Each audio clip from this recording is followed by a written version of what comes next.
Yeah, Dr. Lamb, and he does chop. Happy Sturd-O-Ween, people. We're back again. Some more foreign horror and another crazy, crazy, crazy ass movie with a crazy ass guy, a crazy ass fucking taxi driver at that. A crazy taxi driver again. This gives the name Crazy Taxi a whole another meaning, guys. If you've watched this movie and, and you've seen I Saw the Devil, Mm. And we're not talking about Taxi Hunter. That's a different Cat 3 film. and that's another whole I'm guessing that's another whole crazy ass taxi driver. Yeah. You gotta be careful with your taxi drivers, people. Yeah. Especially in certain areas, it sounds. Now the Cat 3 thing, because we were discussing this off the air, Trevor, can you just because you opened up with it, can you explain what Mhm. that is again, please? Well, while you're so number one, I think Dr. Lam is one of the best of the Cat 3 films. So in Hong Kong, there really wasn't a rating system up till, about the 70s at all. And that led to certain exploitation cinema getting right beside regular cinema. And there was censorship, but it wasn't till the release of John Woo's classic A Better Tomorrow, and it made so much money that there actually was a concern because, children could literally walk into a theater and say, "Hey, we're going to go see Better Tomorrow," and everybody go, "Hey." So that enacted some elements of a rating system, and Okay. roughly around 1988ish, it was made official. Now it's funny because A Better Tomorrow actually did not get a category 3, but category 3 is the equivalent of an X or an NC-17 in the United States. But what makes it very, very special is even though it works like our X rating or our NC-17, cinemas in Hong Kong didn't care. It was all about making money. So Hmm. you could have an animated film and also Dr. Lam playing at the same theater. Oh. So, that element of censorship never made sense to them. And also, when the Cat 3 situation became more official, there are all kind of films from Hong Kong that were, taken back and re-rated to Cat 3 just because it became almost like a status symbol. Hmm. But it's very important that they're very violent. They're also usually over the top in many, many ways. Oh. Typically violence, sexual violence, things of that nature. A lot of these movies are shit. I'll just flat out say it, but there are so many diamonds in the rough. In these movies, we're saying a hell of a lot more than what a lot of other films were doing in Hong Kong. Because in 1997, Hong Kong was going to officially be returned to China. And everybody was like, well, the film industry. We have the film industry. It's great. We have freedom. It's going to go to shit. So there was like a 7-year period in which filmmakers were just like, we're never going to get to do this stuff. So let's just push it. And that's why also a lot of Cat 3's violence is sometimes pointed to as a form of protest about the handover of Hong Kong to China. So that's just a little bit about Cat 3. Oh, wow. So This is did Cat if your movie was rated Cat 3, did it affect box office at all? Because here it Nope. does. If you Mm-mm. get if an That's how it's NC-17, different. you're dead. You're dead Yeah, in the water. yeah, it was, if this movie makes money, we're going to put it in theaters. Interesting. So Cat 3 never had the stigma Hmm. that X and NC-17 do. Like to this day, I still feel that non-rated or not rated is the best option because, NC-17 was created for a movie about two authors. These people wrote erotic books. I think NC-17 is stupid. I think X is stupid, but you hmm. know, Dr. Lum is a well-made film. And it also peaks all those, categories of category 3: disgusting, in your face, violent. Usually the police system is corrupt. Yeah. It's all over the place. Oh yeah, Titties are on your back. Jesus. It's I wasn't expecting to see titties in a jar. I'm gonna tell you that right now. And that is from the real I case. didn't Yes. expect a titty fall on the back of a woman laying That a shit cop cracked me just up. sitting there, just Bro, laying out her back. Yo, you know what's funny about that scene besides that part is when he was going to pick it back up, he was going to grab it by the nipple because the nipple was like this. I was just, oh my god, I was chuckling. Yeah. Well, I Yeah. found myself. I'm like, am I supposed to be laughing at this? Is this supposed to be I funny? know, Mm. I know. And then, like, You I can't found out help later it. that it's supposed to be a dark. And it's like, oh, okay, that was supposed to be funny. All right, I thought I was in a weird. I mood couldn't or help it though. It was just out of the ordinary. I'm like, what the fuck? Yo, this Ugh. dude was unfucking hinged. And I do have a question while I'm thinking about it, because if I don't ask now, I'll forget. Why? Go ahead. It might be a stupid question, but No, no, why no. is it sometimes they'll speak perfect English? In this Oh. movie, right? Especially Yeah. the dude in the red shirt. Oh, He was just every time he would cuss. Yeah, it seems whenever they're swearing at It's each like, other, perfect Motherfucking English. dirty bastard. That gets interesting because you have the fact that Hong Kong and Kowloon speak Cantonese, and there's simplified and regular, and then part speak Mandarin, and then part based on the occupation. In the schools, everybody is pretty much taught English. Oh shit. Interesting. Okay. Because once Hong Kong was given back to China, everything was gonna change. So as a time capsule, these movies leading up to that have an amazing urgency that really push the extreme in a way that you mentioned it. Should I find this funny or not? No, that there is a dark humor to almost every Cat 3 film.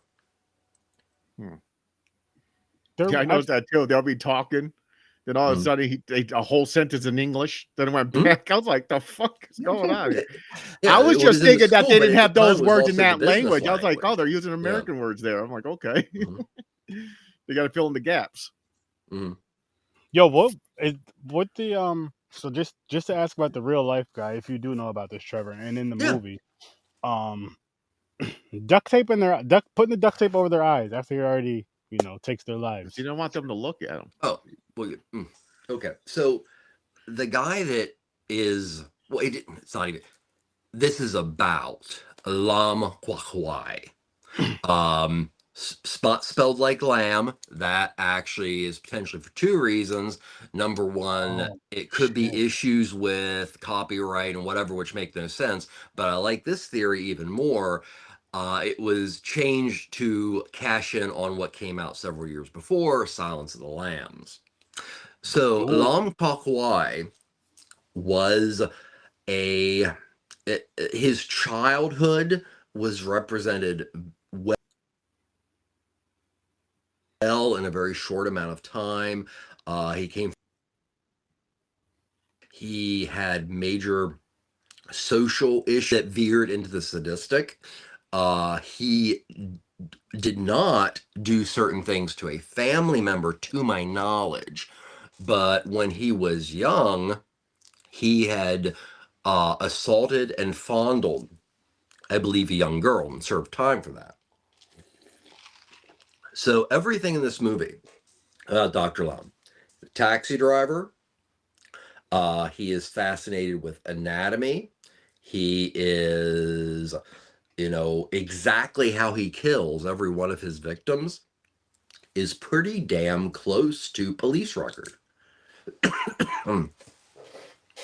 Damn.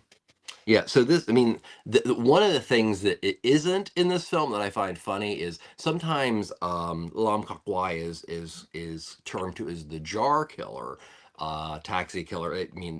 All kind of stuff, because there are only really two serial killers known from Hong Kong. But he actually kept his souvenirs in Tupperware. Just little tiny thing. Also, to answer the question pertaining to why he would put tape over the eyes or do makeup or things of that nature, the actual true killer, like Simon Yam's killer, Dr. Lamb, only crosses the necrophilia line with one of the 4 he killed, to the police's knowledge and capabilities at that time. But he was obsessed with photography. And I'll touch upon something that a lot of people are going to be like, oh, why the hell did he do this? But he was so obsessed with trying to make beauty beauty.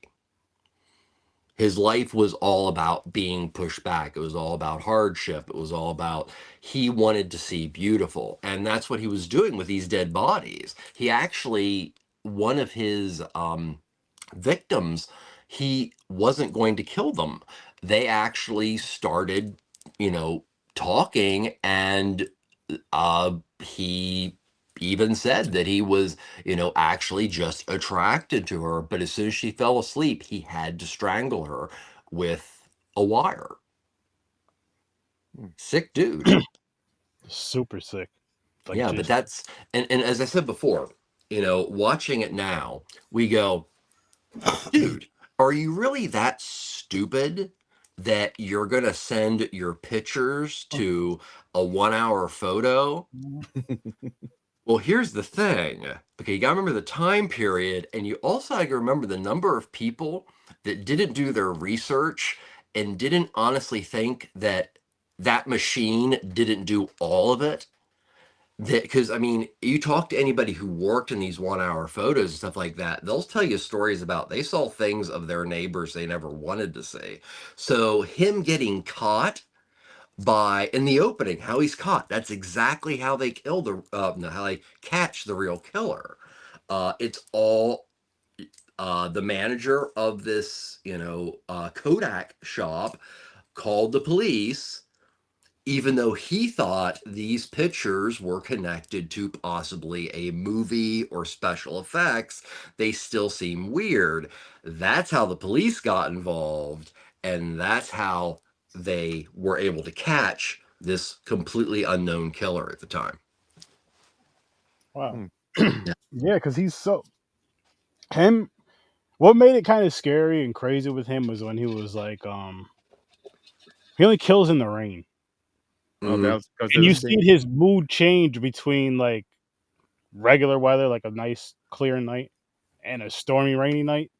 It was like night and fucking day, and then once that lightning and thunder hit, literally, I was like, oh shit. Well, that was his trigger, right? Yeah, that's right, because he got caught that one time during those rainstorm, and his mother beat him and put him in that closet or that room or wherever the fuck he was in. I don't think it honestly dives into the psychology of Lam that much. It really doesn't have time. I think that was more things like that are just used for dramatic effect. Because there was, his motivations were not really that he didn't have many motivations. Okay. Like I said, one of his victims, he didn't plan on killing, and the impulse was too much. Okay, let's speak about this really quick. I'm not saying they deserve it, especially the one. Shit. But am I the only one noticed that they were all bitches? No. they're like calling him names and everything. I'm like, what did he do? He's picking you up. It's his job. You're getting in the cab. He said, hey, where you going? He's like, they're like stupid, calling them stupid and shit. I'm like, the fuck is going on? I'm like, get the hell out of my cab. See, she like throws up all over it. Like, you know what I was thinking when I was watching that scene? This is not the first movie we've talked about with a bad cab ride. Not at all. Nope. It probably won't be the last one. But what I want to say though is, when I'm watching this scene, I'm thinking real life scenarios. I'm like, all right, right now you three are doing terrible, because going out, male or female, going out, you should not get that drunk to where you're stumbling and falling all over. 2, if your one friend is that wasted, you don't just leave them leaning up against a car and walk off. Like they just literally just left her there, walked off with a random cab. It's like, no, you usually go together, make sure everybody gets home safe, or you go stay at one person's house, you sober up, go get your vehicles the next day. I'm like, damn, this is just it's and like it's funny in a sense, but it's not funny because yes, this is a movie, but it's also like real life situations where people get themselves in real life situations, and it's like, yes, you should be able to walk safe. Don't get me wrong, you should be able to walk safe by yourself anywhere you go, but we don't live in a world like that, and this movie is definitely not a world like that. You need to go in groups, at least groups of 2 or 3. Be smart. Buddy system. Yes, and don't get too intoxicated.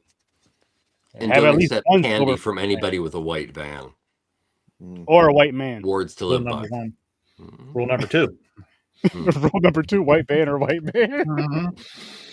You know Well, what? usually it is a white for man anybody or a you white don't know. van, so it's a safe bet. You know. I mean, and Cobra, it was a dark blue van. If you see white, take flight. I like it because that's exactly what I do. Sturdy's next See shirt. white, take flight. That's a beautiful shirt. If you see white, take flight. That's funny. You see brown, stay around. We ain't gonna bother you, man. For the most part, some might. I'm speaking for myself. I won't. Probably don't even realize you're there. I'm my own damn business. Oh man. I did want to ask about the police procedures too. They beat the shit out of that guy. Yeah. Like, I You know, wonder they put a book on their chest that he just hit you with a hammer. And while they're whipping him the bottom of his feet with a belt at the same time. Was this normal police procedure in Hong Kong in the 80s? It was expanded upon and made, you know, more fantastic. But yes, the police in Hong Kong during the 70s and the 80s were not respected much at all. Many were on the take. Violence was, you know, since they were a colony, was kind of turn the other cheek. We don't want to take the time to deal with this. So you'll see an amazing amount of police brutality in Cat 3 films. Some is just for the fact that it's brutality, because you do have like Cat 3 films that are nothing but torture, like the Daughters of Darkness series.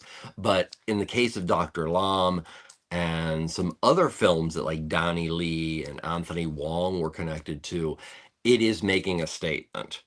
And that yet again goes to the urgency of Cat 3. We're like, we're not going to be able to make any kind of political statements at all, you know, unless we're like, you know, kiss China's ass, which actually it wasn't that bad, and there is a film industry, but Cat 3 is never going to happen in Hong Kong again. So this shit, man. They It's beat the shit out just of him.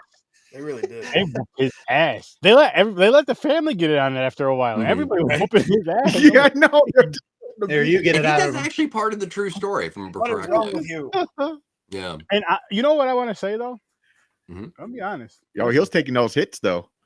In situations like this, I'll say when someone takes someone's family, at the very least, let them beat the shit out of that person. Why the fuck not? Seriously, I'm not even trying to listen. If you took someone's life, let that family beat, not kill you, but in a legal way, at a prison or in a If whatever anything, court. at least one free shot. You know, one free good hit. Hey, listen, Because I'm going you to aim pick right four. for You the pick your throat. four. You pick 4 family members. They Mm. get to punch the shit out of you for about a good 2 minutes. I think that's fair.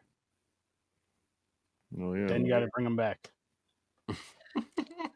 At least they're smart about it though, because they like didn't leave any marks except for whenever Yeah, he because tried to the book, they're I like, mean, let's lay But this it flat. wouldn't have mattered because Bottom of his the cops were there. They were just like, "Yo, what's Right. that?" It's, yeah. Yeah, like, yeah, we're good. But you know, that also, you know, police brutality is in a lot of Asian cinema. Like, you know, if you look at a lot of the Shaw Brothers films, or even any of the feudal Japan films, who's ever in that, you know, a level of authority is almost always abusing it. Ah, So, something that has been touched upon in Asian cinema. Mm, hit that wire. mm, He he loved that shit. He mm, loved using that shit because he was chasing the girl in the damn rain and smiling. mm, That's not something you want to like. And he didn't care because she even ran to a police post mm. area, and he was like, "I don't give a fuck where you're at." He's like, "Come here, bitch." So I want to ask this one of Sturdy, Yes. because it's. I don't think it is. I think it's actually played well. Okay, so Simon Yam plays Dr. Lam. Mm-hmm. And did you feel that his extraordinarily stoic and then like total over the top, you know, just acting balls to the wall, was it too much? Or did I it act, or was it effective for you? I think it made him. It made the character. It made him seem insane, Hmm. which you needed for this character. You know what I mean? Yeah, a lot of people say it's too hammy, but I think it's great. I mean, uh, to you were Because gonna you say got sorry. no. I was gonna say because you have to think of he has body parts in jars that he's Hmm. collecting. He Yeah. has pictures of his victims that he's collecting, and just like it's regular art. There's Mhm. of course so like with him acting calm at one point and then totally over the top. I'm like that's 100% expected with what the hell he's actually doing. If you're paying Mhm. attention to the things he's doing in this movie, you know what I mean? Like when they're going back and they're talking to him when they're interrogating him and stuff, and then he's just like telling the story when they show him the pictures and stuff. He starts remembering the things, and he's just telling the story, and it shows us what the fuck's going on. And you're just like, holy shit, this guy is just what the fuck? Yeah, Well, I think that the total lunacy also plays a lot to the fact that he is still quite stunted as, from his childhood. I have read that the actual serial killer might have only ever had intercourse with the one victim ever the time that they were dead.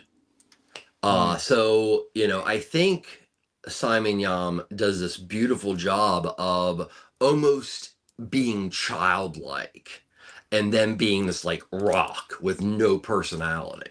So I liked it. I was just curious about you guys.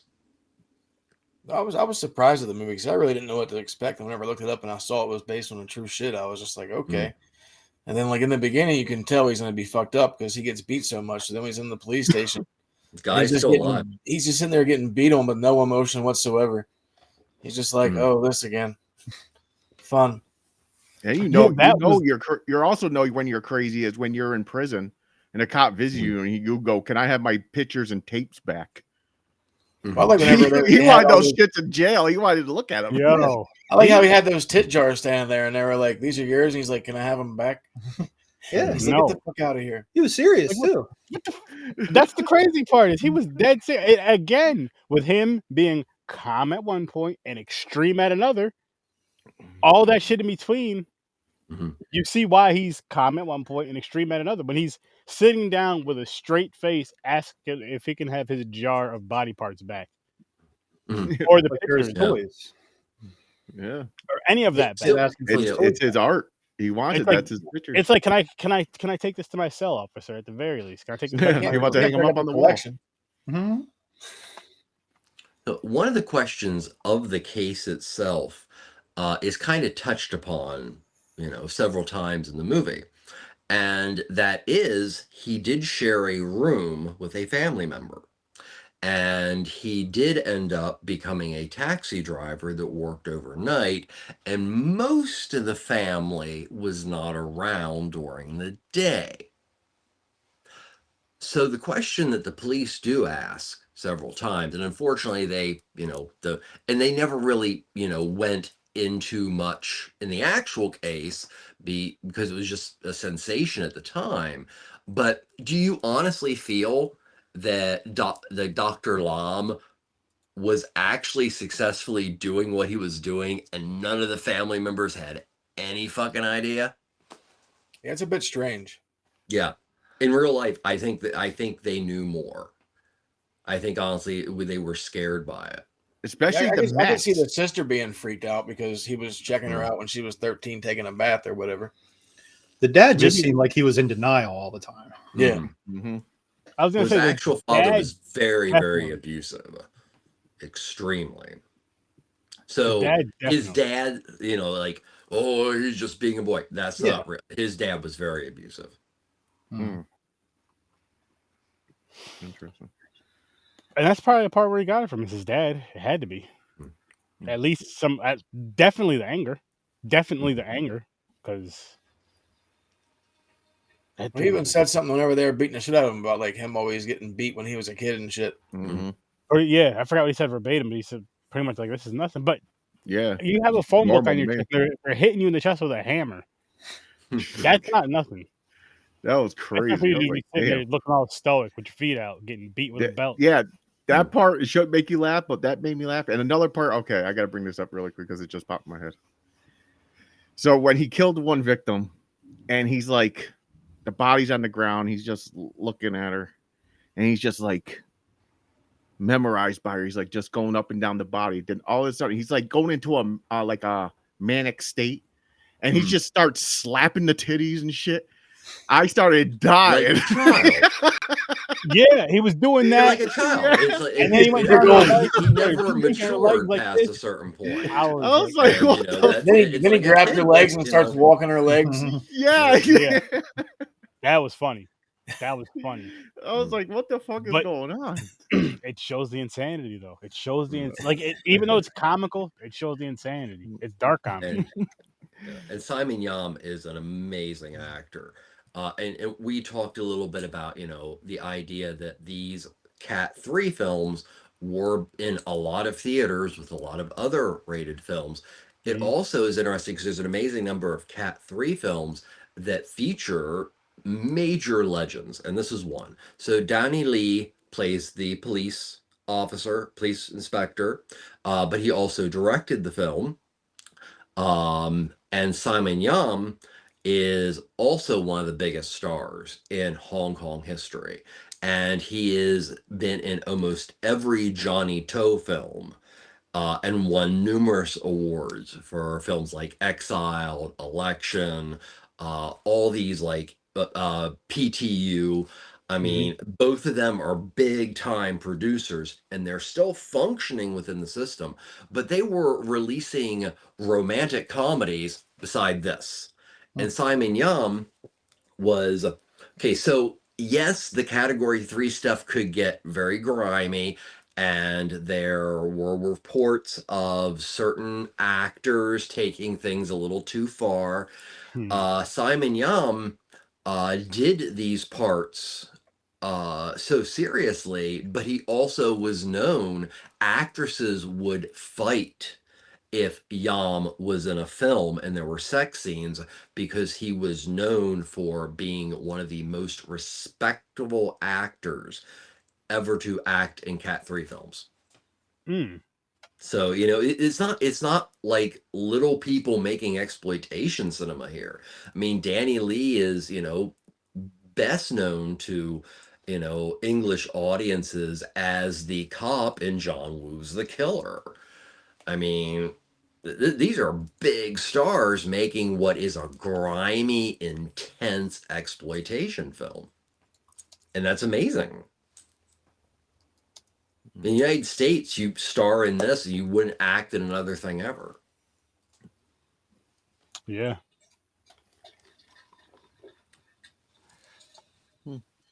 What are your thoughts on this, though, James? Your overall. I really enjoyed it. Like I said, I before we went live, when your computer froze, kicked you out, me and Trevor discussing. I like the style of this movie. So usually a movie is the police are trying to catch the serial killer. This starts off he's caught. Yeah. And they break it down like the going story by story for each victim. so they can say, okay, how did you kill this one? And all that. I thought that was pretty cool how they did that. I agree with you on that. You kind of got to see a different side of it instead of the hunt and all that other stuff, and then it ends with whatever. Yeah, We got him. The story is, what the fuck did you do to these people? it was like Okay, another thing. Suspects, but darker. Yes, another thing, real quick. I don't know if is this true of foreign countries? Was this part of the real story? When a criminal does a crime, they take the criminal and reenact it with normal people. Oh, yeah. with the real criminal. I've seen that numerous times. I was like, what the hell are Hong they Kong doing? Film. Get in the Honestly, box. I do not know. I always took it as some sort of like continual element of humor, because that's honestly, to me, the only downfall of Dr. Lom. But no matter how talented the people connected to this movie were, it was still about making the almighty dollar. So there was this necessity to try to make things a little bit more humorous than not. I mean, like the fool, that was, but to make like fools within the police department doing things like that. But that was part of a formula within a Hong Kong film too. I feel like it worked, and I feel like for this kind of film, because without that humor, I mean, it's a dark fucking film either way. But without that little bit of humor, you're just like, oh shit, this is really dark. It gave you some. So you think it breaks it up a little bit, or does it seem out of place? No, it doesn't seem out of place. It works for it. I think it works perfect for it. Yeah, it works. I'm just trying to think of like how it kind of breaks it up a little bit, but it's still like it's a titty falling. It's still like a chopped off titty, but it fell on somebody's back, which was just funny. And the way that they all reacted to it was funny. Was just fucking funny when he realized what it really was, and drops it on her back. And I'm just saying, that was a good element of humor. It was just the whole jar of the liquid too, just poured all over them. It's like they're just chilling. I'm like, oh, I'll be puking. I'm like, oh, what the fuck? I don't know why, but the idea that in reality he kept all this stuff in Tupperware, which honestly makes a lot more sense than jars, because it does give a little bit more credence to the idea of the family couldn't smell some of this stuff, because he was, even though this is the thing, the family didn't like formaldehyde. Yeah, it doesn't smell like formaldehyde. Yeah, no. Ass. They gave hints where the brother-in-law or the brother smelt it, where he went in the room, he was going, yeah, like he smelled something. So, like, so Tupperware would help, but still, to an extent. I mean, the jars would help a lot better because it would. But no, the Tupperware goes and tightens. So yeah, but Tupperware I mean, is known for their super seal. Exactly. Either way, I feel like if that's going on in somebody's house, somebody's eventually gonna be like, "Yo, all right, man." Or go in that closet and say, "Hey, looking at something for something," and they see a whole bunch of shit, a tip floating in a jar. Yeah, like, yo, let me borrow that coat, man. What the fuck? So now that you say that, I think the family did have some kind of idea of somewhat going on. Yeah. They had to. I feel that maybe they didn't know about the whole collection. They know he was doing some shit he shouldn't have been doing. They know he was doing something. Maybe not the whole serial killer vibe of him, but they knew he was definitely out there. You're talking about the saw cutting them in half in the fucking house, and him cleaning it up perfectly every time. No one's laying down and having brain splatter and fucking blood getting everywhere. The body parts out of the fish thing. Yeah, like all these body. Number one, that's an awesome scene, no matter what in horror. Yeah, but he was dropping the stuff in the unbelievable. But that was one thing that was very unbelievable. Was you had body parts, even bones, whatever, going into a fish tank, and they were going in the fish tank. So it was like can you give us at least like a 2-second thing of him like digging in there for these Yeah, like things? shit. But Yeah, and clean it's out. like the family like, oh, your fish. They seem to like humans now. I guess this is normal. Oh, they Yep. like fingers. Where do you get fingers? Turn your bitches into piranhas. It does make you think, like, how don't you know there has to be a smell, there has to be a sound, there has to be a speckle of blood somewhere. Mm-hmm. There has to be something somewhere, and they were just like, oh, Well, this is the thing. This is also the time period of a lot of serial killers, and most infamously, Jeffrey Dahmer. If you look at the Dahmer case, it was seriously, he should have been caught months before. It's just police did not take certain people's calls seriously because they lived in a certain part of town and they were a certain color. mhm. Jeffrey Dahmer would not have done a lot of things there's record of this. So, yet again, that goes into the whole police thing. And, they're kind of bumbling, also very Yes. violent. But no, this was in the psyche already of the public. So, it was a rather savage decade, to be honest with you, when you really think about it. Shit, you're not lying. You're not Yep. lying. I never even heard of this movie, and when I watched it, I'm just No. like, oh my gosh, I'll hook you up with some other ones that'll equally freak you out. sounds good to me. And I like when they're based on like true stories and shit, Mm. like true, like real people. I'm like, oh, okay. Untold I do, but I Story, don't. which is it's about the serial killer that I don't remember the name, but they made human dumplings. Jeez, Yeah. Also right. directed by Danny Lee. Sounds Oh. delicious. sounds delicious. Yummy. Oh, I instead think of you being guys on, pros. it's You human. guys You'll never pros. think the same way about chopsticks again after you watch Danny Lee's Untold Story with Anthony Wong. And that's not a good thing. What's he do with chopsticks? You mean the You don't- chopsticks? Like the you're thing? going to have to watch it. And There all you go. people out Oh, there are gonna I have got to a watch feeling it. he takes an eyeball out with him. I got a Oh feeling. no, that's No. nothing. That's nothing. Sorry, we're froze. I don't know why. Oh, I just noticed. Try I didn't even turn your notice. camera on. I thought you guys are having a staring contest with me.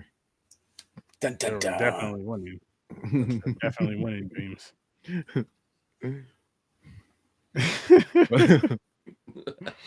But no, I really enjoyed this movie though.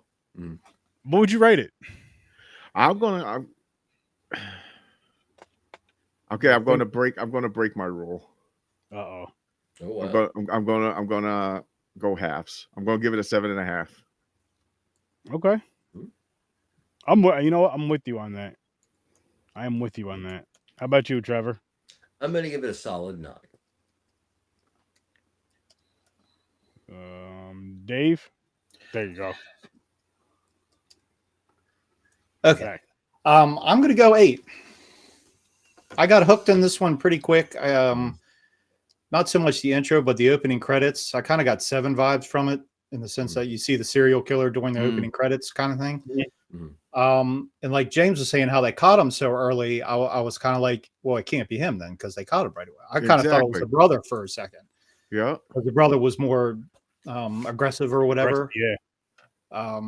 So I thought maybe they'd go in a different direction, but no, we got the flashbacks all throughout with 3 women. I think they showed him kill in the movie. He killed 4 total. Four For the total. fourth. Yeah. Okay. The 4th one was an accident. Well, accident, I'll say in quotes. Well, the one that was pure. Well, he didn't want to kill the teenager, the 17-year-old. Yeah. Yeah. And some of the dark comedy caught me off guard, but it kept me into the movie.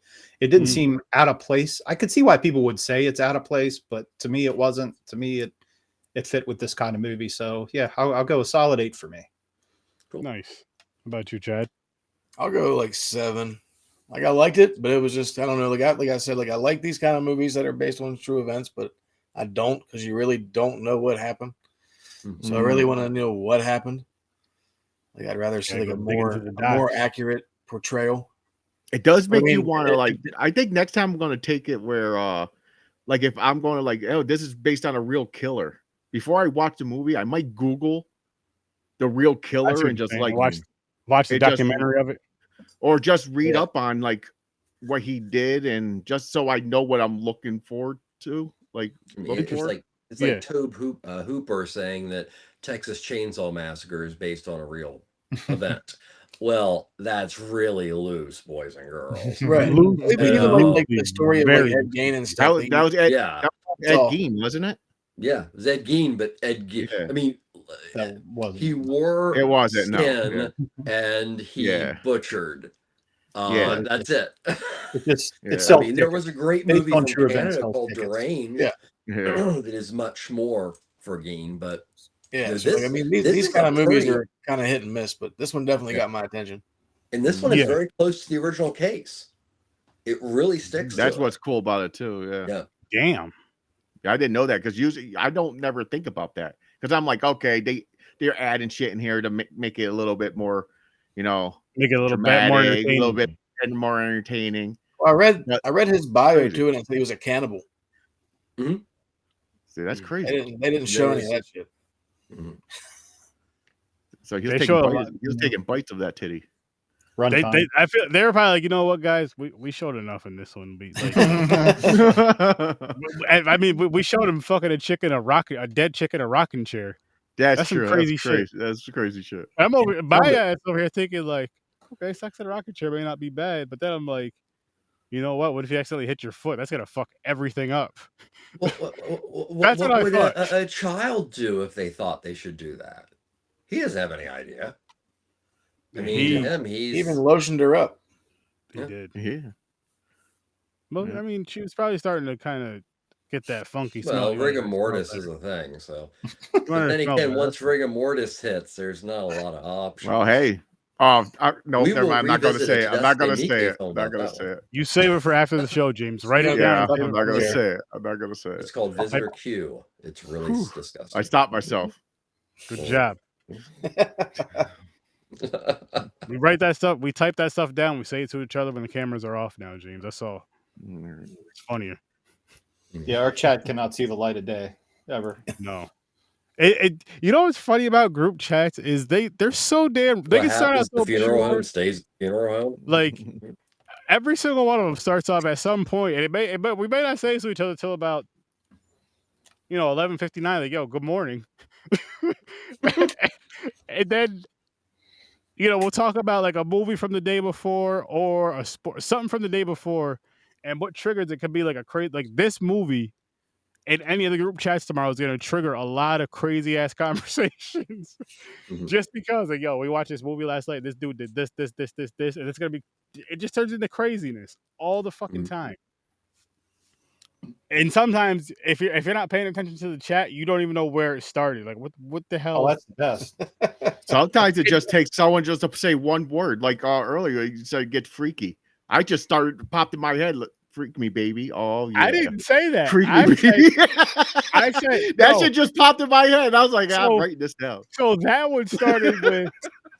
I was like, yo, I'll be signing in. I was like, I'll be signing in by because I dropped the link. I was like, I'll be ready by 7:30. And you're like, that's what you said. That's my goal. And then I don't know who said my goal is to get freaky. And I mind wonder you, who said that. but here's the funnier part. So after I said what I said, as far as here's the link. I'll be there at 7:30. I set my phone down. So I picked my phone up to that shit. I'm like, where did this even start? Like, how did this even happen? It just takes one word for me, man. Yeah. Whoever pops in my head fucking comes out. That's I why I think- almost messed up. I almost said this out because you said one word. I was like, oh shit. I think the good thing / funny thing though is like we're like children with these chats. So like had I went in there at a time and said something right away, that would have been going on probably till we damn near started on the live. That happens a lot. All it takes is for three of us to just keep talking and talking and talking. Sometimes there's these group chats where there'll be three people talking the whole fucking day. And you're looking to see if you missed something like entertaining or like something not important like that, but kind of like semi-important. And it's a bunch of bullshit all day. Mm-hmm. I'm like, what is this shit? Is this what our women complain about? It's literally a bunch of bullshit all day. But nobody's mad. I could say that. But that's all it is. We do have our little bits of seriousness, but mostly bullshit. And that's a guy's group chat, people. That's a guy's group chat. Oh fuck. This movie though, holy fuck. This is one of those movies that's gonna kind of like, you're not gonna forget it. You may forget about it until somebody mentions the title. You're like, yeah, I seen that shit, man. That was a crazy ass movie. Crazy fucking movie. Yeah, because I went into this one blind too, which I think is best. I don't want to know anything about it. Just surprise me. So I was like, oh, this is a true crime movie. Okay. All right. This is something kind of different. True crime. So yeah, I was hooked right away. Right after the intro and they went to the opening credits, I watched it all the way through. Same here. And I was, again, going back to what James pulled out, or what James was saying earlier about them basically telling the story with him being already caught. I do like that perspective, because you got a different look at James, it. that is an awesome thing to bring up, because that's one of the cool things about this film versus some other films of the time period.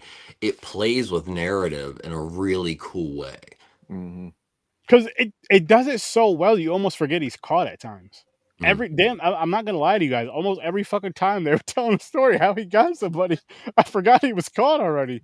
I'm sitting here thinking, where the fuck are they gonna get this guy off the streets? Yeah, you're like, was he just in the police station? Why did you let him go? But I do enjoy the way they told it, because we've seen it so many times to where it's the hunt for him, to where it's the hunt to where you see the actual things going on, the hunt for him, then you catch him, and the interrogation isn't as good as this interrogation was. Like, as far as like, if you want to call this, you can't top this.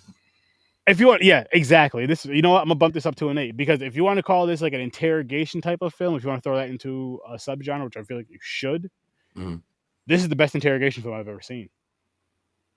Just because of the way it started. It started as an interrogation film. It didn't end up being, well, you know what I mean. This is the best interrogation I've seen portrayed in a film, but I do feel like, I guess you can kind of call it that. I'm sure there's others that have interrogation as like their, I know there's others, but this did it the best from what I've seen. This definitely did the best from what I've seen. Again, going back to the revenge with I Saw the Devil. Different endings, of course, but just like the way that shit ended, you're just like, yo, that dude right there, I wouldn't even want to fucking step on his shoe on accident. Because his revenge is probably cutting my foot off and sending it to my grandfather or some shit in heaven. Some wild shit like that. I'm like, that was an accident. I'm sorry. If it wasn't raining, you'd be fine. No, this was a different dude. It didn't matter, rain or shine. He wanted his revenge. Yeah, he wanted his revenge. Yeah. But that was different. What the dude did, which I do highly recommend that movie if you guys have not seen it. I will not spoil it on here. We already did another episode. I Saw the Devil is excellent. Hands down, the best revenge film I've ever seen in my life. When you watch that shit from beginning to end, you see how it ends. That shit. Crazy. It was bittersweet, and he fucked up a lot of people's lives mentally after that shit. Oh man. Yeah. And you know what's crazy? Oh fuck, I can't even talk about it without. Never mind. Yeah, I know. That's why I just stopped. Because it brings me another movie that leaves you with sympathy for no one. Exactly. Basically. That's something I want to watch that again. I don't know when, but I definitely want to watch it again. I may do a little watch party for it, honestly, but it has to be for people like listen, because I want to see people's reactions and talk about it like right after. And that's one of those films there that I feel is worth that.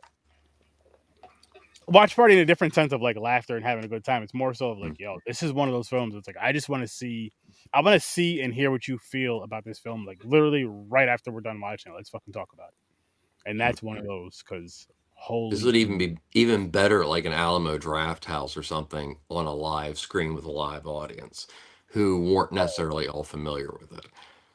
I would say weren't familiar with it, but don't mind that extremeness in film. You know what I mean? Because there's some people that they like revenge movies, but not to that extent.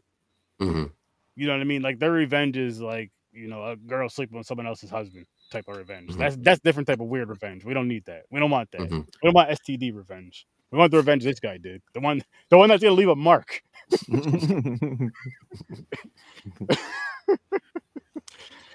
I'm waiting for that movie made about, you know, the character that just goes on a massive gonorrhea spreading revenge for some purpose.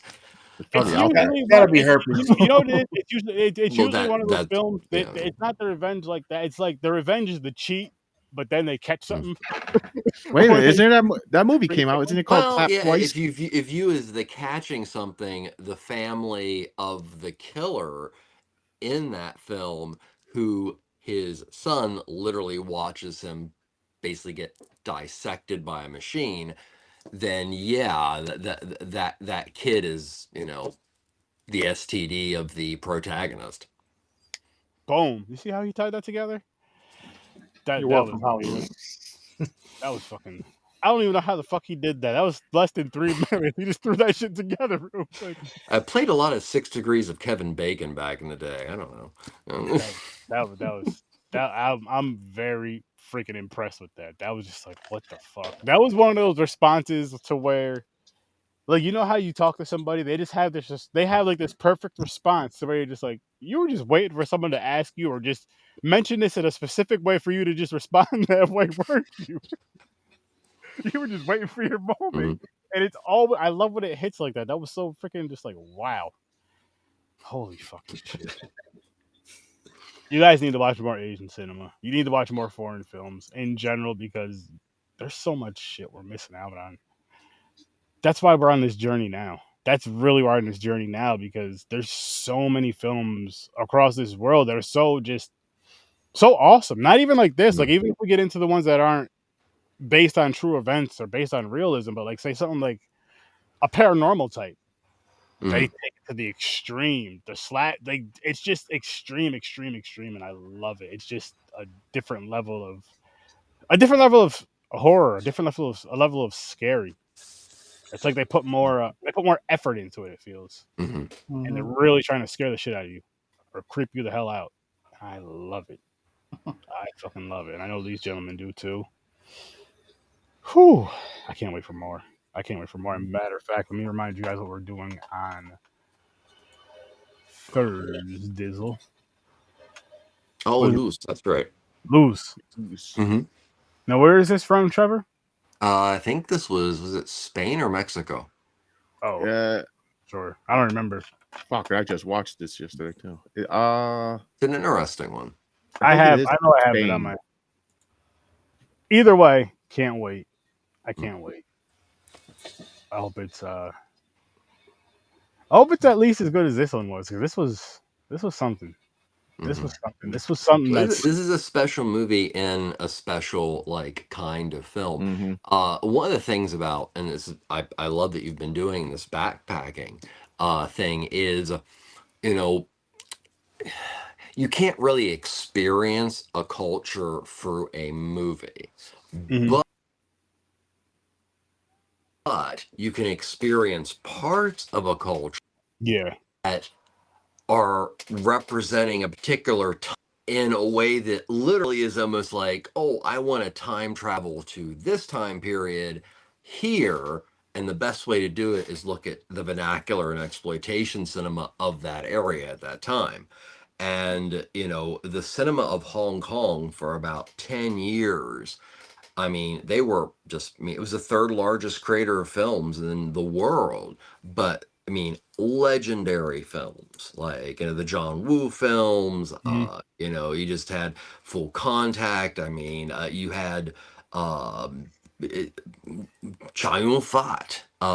You know, had all these huge stars, and Chow Yun-fat, of course, eventually went on to do a whole bunch of U.S. films. But they're just amazing. Actually, City on Fire. And I think he actually did admit it, which was a Hong Kong film. It wasn't Cat 3, but it also had Danny Lee in it and Chow Yun-fat. A good portion of the plot was taken to make Reservoir Dogs by Tarantino. Oh You watch shit. City on Fire and have watched Reservoir Dogs, you go, what the fuck? And I think he eventually did admit to actually pooling a good portion of the plot of that film to make Reservoir Dogs. Oh So, wow, that's awesome. yeah. Hmm. That's fucking awesome. So the Hong Kong film, I mean, Hong Kong films in general, because pre what we were talking about, and you get Mhm. into like the Shaw Brothers stuff and things like that, and that stuff is just it's just so amazing.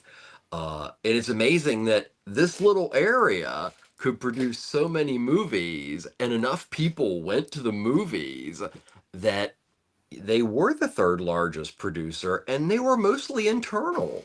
They didn't export a lot. They didn't export until the home video revolution, and that was only to Asian markets, wherever they might be, that decided they wanted to be video stores. So, I mean, it's amazing. Hmm. One crowded island of movie Wow. lovers. I want more of their movies. Mm. I want more because Mm. they're just Untold Story, Ebola Syndrome, Daughters of Darkness, Sex and Zen, Sex and Zen up to 3, all great Category 3 films. awesome. And Category. there's just so much out there. And some is extraordinarily lurid and, does not, have much of worth, but there's a duo of films called Chinese Torture Chamber Story, and Oh, they are period pieces about torture. I mean, there's a little bit more of a narrative to it than, say, some of the straight to video stuff that Japan was doing, but no, that was the kind of stuff that was coming out. So Cat 3, like a lot of other, cinema that either wants to push or has been given the okay to explore whatever they want, the two biggest things are going to be sex and violence. And the logical thing with that is the next step is to mix the two. So, okay. It Nice. makes yeah. sense. If they're gonna blend them. Yeah, that's holy shit. Holy And shit. Asians blend that a lot in their cinema compared to any other part of the world. Mm. Not sure why, but I mean, even, in implication in classic Japanese film. So, Nice. Wow. That is something. That is something. mhm. Holy shit. I guess they just take everything to the next level, to the extreme with Mm. their cinema. But fuck. Damn. Damn. Listen, people, seriously, check this fucking movie out. If you have not seen Dr. Lamb, and I'll pull the cover up so you guys can see, you know what I'm talking about. This shit here, that's not the doctor you want to see. I'm telling you that right now. Mhm. And That that is not. might look kind of silly and everything, but no, it is not. There are elements of humor, but it is a very serious, disgusting, uncomfortable film. Mm-hmm. It's wild. Yeah. It's crazy. Definitely different. And this is a good movie, but it's a watch at your own risk for different reasons. Like if you like the Mhm. craziness, the extreme, the violence, and all that, if you can handle, I won't say like that, like oh yeah, this gets me off, they Mhm. beat my meat. I mean more so of That's what people call trigger warning. Yeah, yeah, days. thank exactly. you. Dude. I think necrophilia is a pretty big trigger for a lot of people. Just He taking a is. wild guess He there. has a point. He has a point. That's trigger. Well, if there's rigor mortis, yes, he does. Oh, you keep saying that word, and you're gonna make me keep saying it. You don't want me. Sorry, I couldn't not. That was fucking funny. It's a crazy fucking movie. Seriously, it's something to where if you think it's gonna mess with your mind, don't watch it.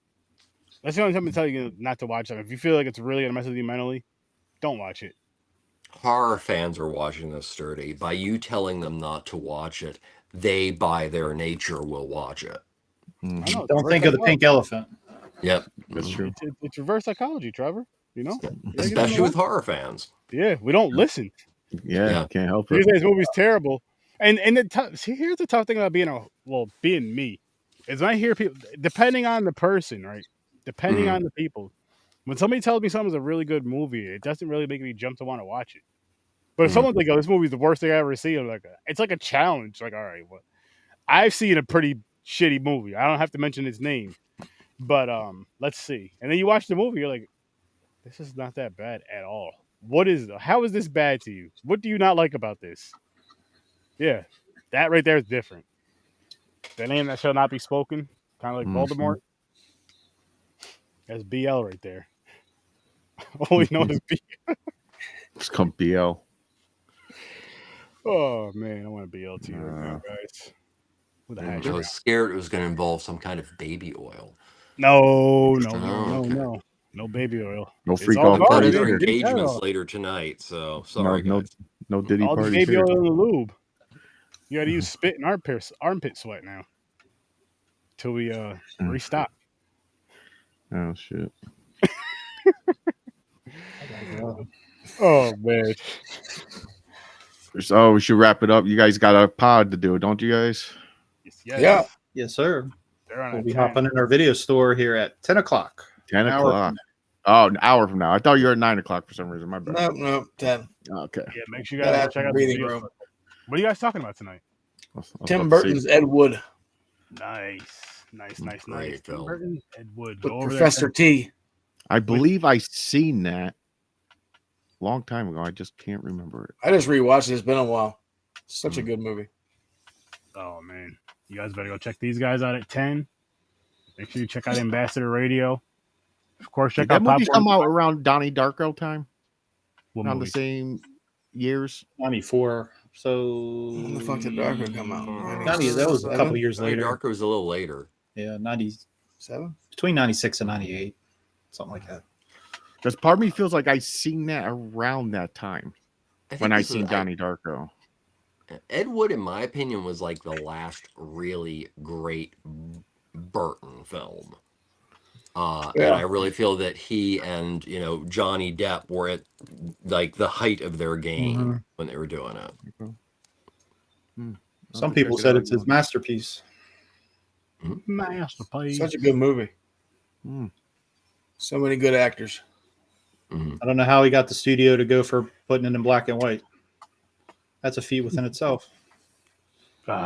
You make that's cool. Beetlejuice, and you just wait to call in that favor. You true. make Edward Beetlejuice and Batman. Scissorhands. You just wait to call in that. Exactly. You just wait to call in that favor, and you're That's like, true. hey, let's make a movie about one of the worst filmmakers ever, and it's in black and white. Mm-hmm. Okay, Tim, that's fine. Batman. But we're going to use your portion. Hey. Batman. He did such a great job with that. Such a phenomenal job with Batman. Yeah. And then People have been using that blueprint ever since. I came out in 89. Yep. Mhm. Keaton, that's crazy. number one. I'm with you.